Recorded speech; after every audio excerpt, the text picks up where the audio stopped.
First of all, I'd like to thank Wine and Grind for having me here tonight and for putting together this amazing event. Can we all give up a round of applause for them? Did you all enjoy the wine that we had at the beginning of the evening? It was some good stuff, not stuff that you normally have, and that's what they're good at here, bringing together really great people, really great wine, and a really great atmosphere.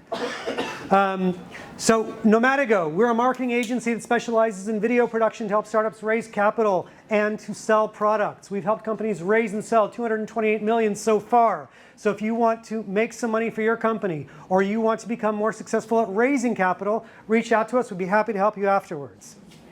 For those of you that have startups, how many of you are having trouble doing sales or raising capital? And what are the 3 biggest problems that you're currently facing?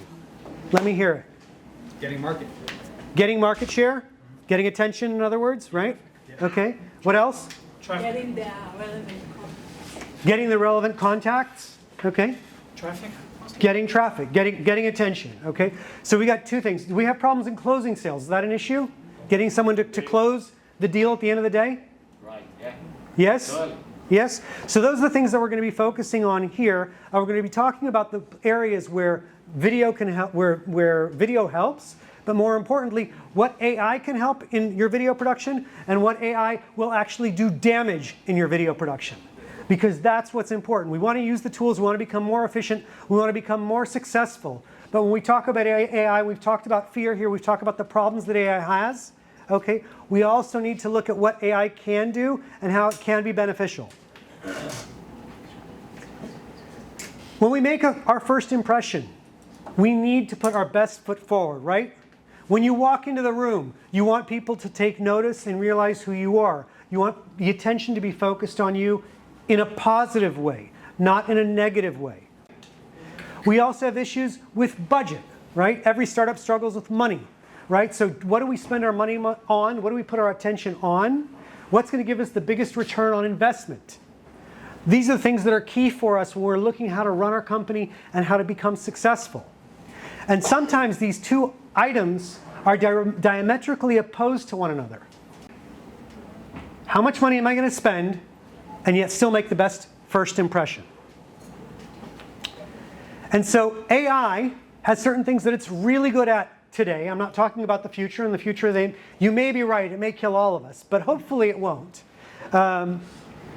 Today, AI is at the tool stage, meaning it's a really good tool for somebody that knows how to use it. How many of you guys have used the shufal? You know that thing that digs in the ground? Nobody? Nobody's dug a house or a foundation or anything like that? So if you don't know how to use that tool, and you get into that tool, you're going to probably cause more damage than you are success. And that's where AI is at today. It's a tool, it's not a solution.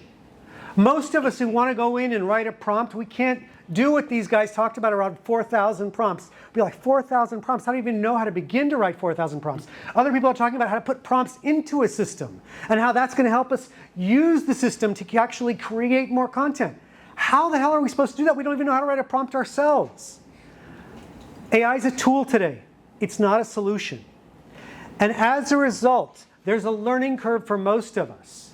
And even for those of us that know how to use it, it's still not good enough to do everything. It can do some things, and it can do some things really well, and it can save a tremendous amount of time. But other things, as much as the hype is, as much as they want to say that it can do, it's just not there.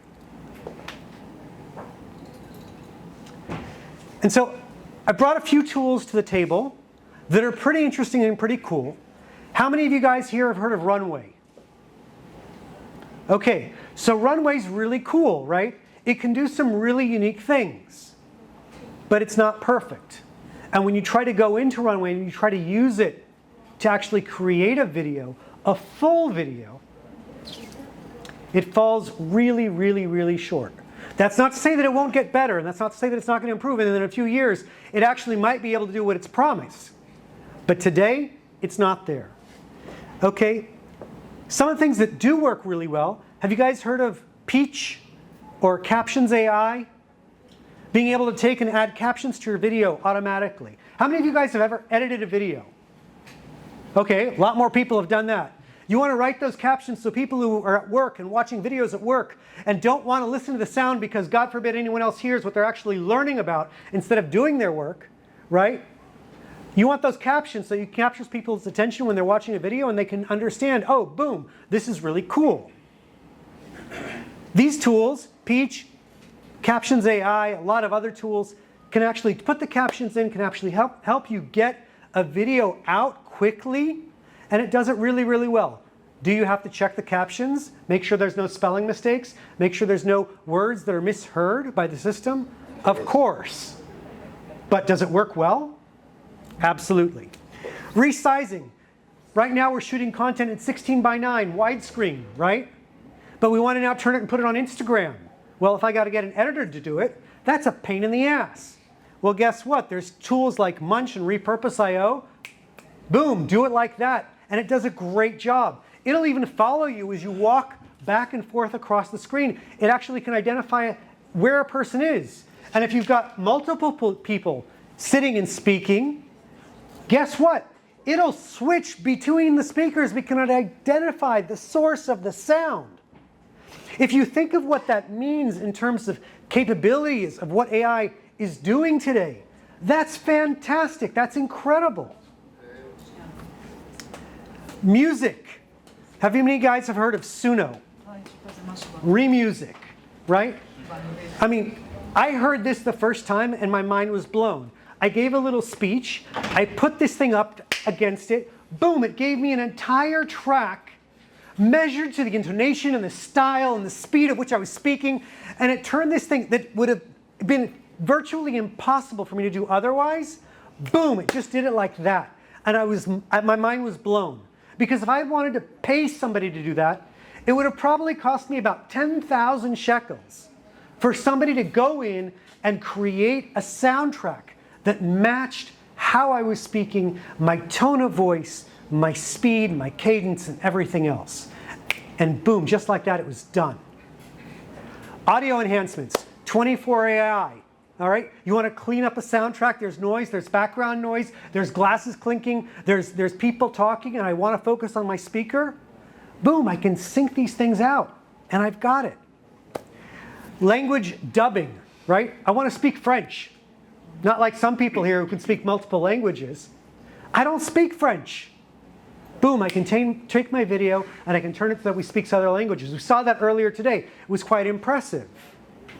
But, and there is a but with that, and I'm going to get to that in a minute. Time remapping. Sometimes people speak and they say they say or they hesitate and they make a big pause. We don't want that when we're talking on a camera. We need to keep people's attention, right? We can take all that, we can condense it down, and next thing you know, my 1.5 hour speech just got cut down to 1 hour. My little individual bits, okay, got cut down to 90 seconds without any pauses. It comes out great. These are fantastic tools that everybody should put into their workflow and make use of because they're hugely beneficial. But, and this is the but, we want clarity, we want control, and we want consistency when we're making videos. It's super, super important. Because how many of you like going to the movies? And when you go to the movies, why are you going to the movies? Because you want to buy into an illusion. You want your minds to be tricked. But guess what? Our minds are super, super good at detecting falsehoods. When we see something that rubs us the wrong way in an individual or in a situation where we're walking into a dark alley, all of a sudden we get that little feeling, fear. We talked about fear earlier. We get that little feeling that something's off, something's not right. And in business, when you're trying to raise capital or you're trying to sell a product, that's the last thing that you want to have your audience feeling. And so that's where the danger of AI comes in. That's where the but comes in. When somebody sees something that they can't even understand why it's rubbing them the wrong way. They just feel it's rubbing them the wrong way. That's the thing that sets them back. That's what's going to hold them back. And that's the difference between when AI produces something or when a proper editor or a studio produces that same piece of content. Our brains know how to catch inconsistencies. It's biologically hardwired into us. And so when the face changes imperceptibly to the human eye, our amygdala catches it. It says, something's off.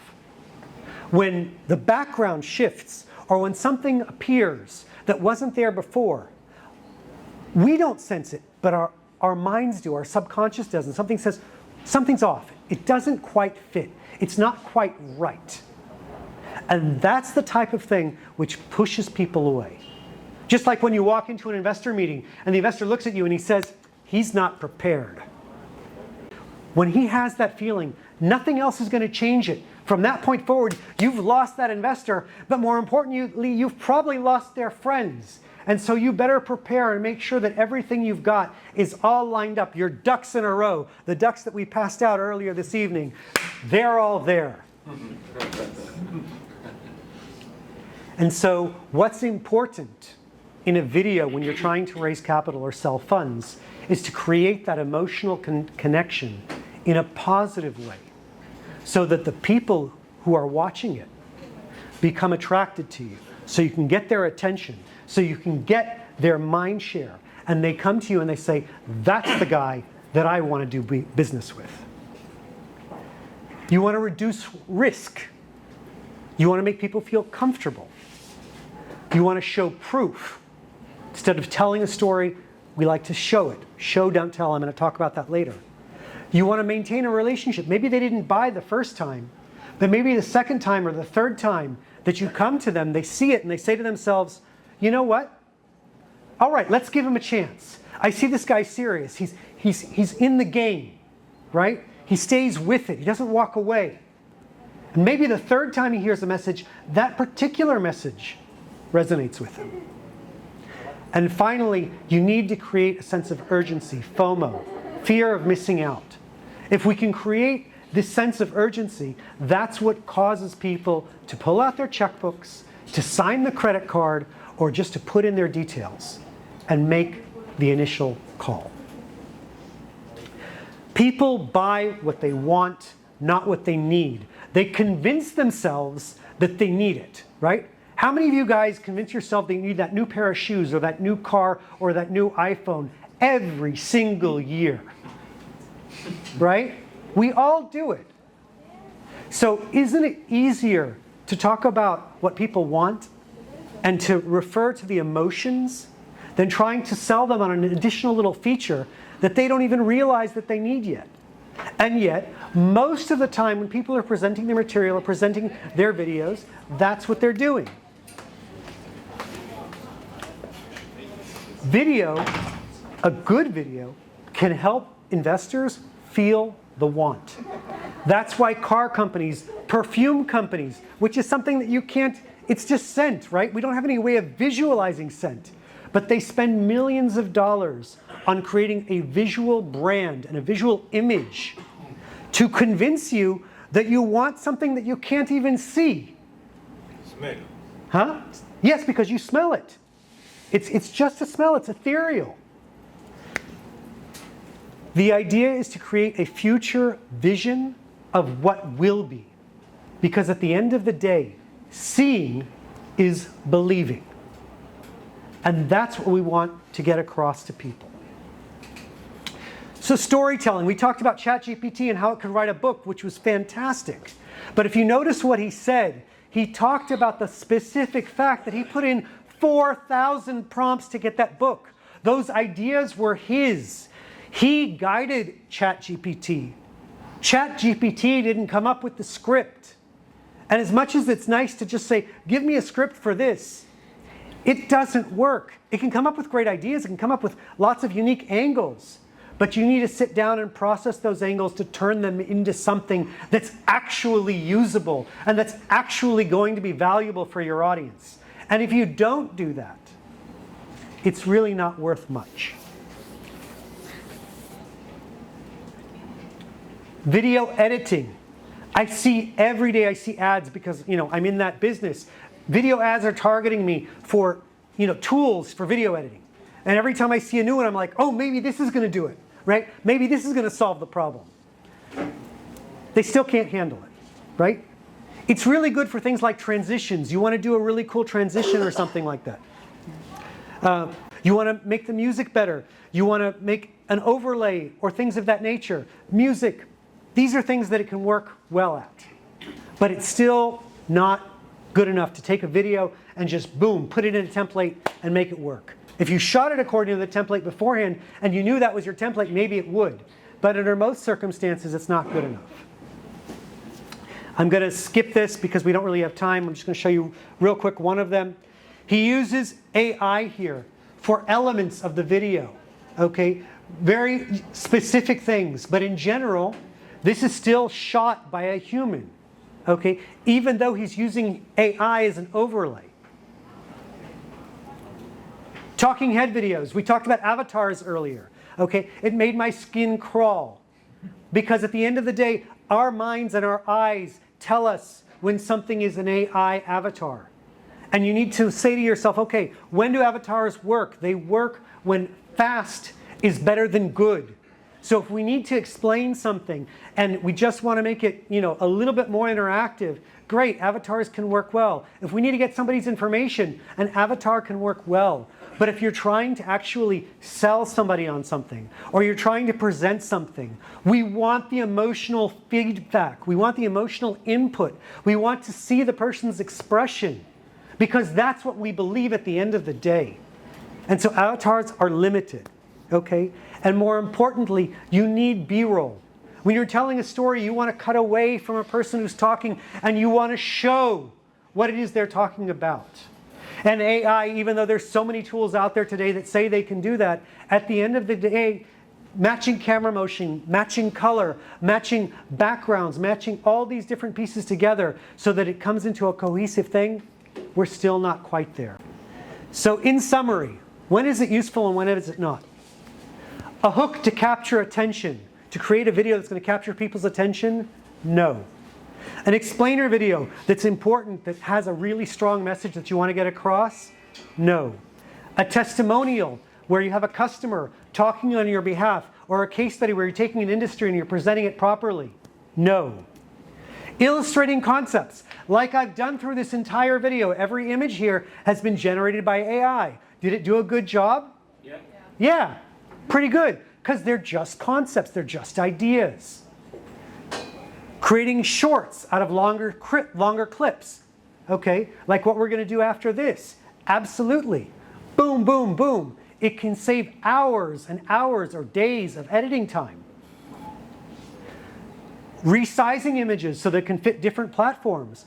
Oh my God, that's such a nightmare. Thank God there are now tools that can take it out of my hands and just handle it properly. As a tool or an element within productions, absolutely. I wanted to show you more stuff, but unfortunately, we're out of time.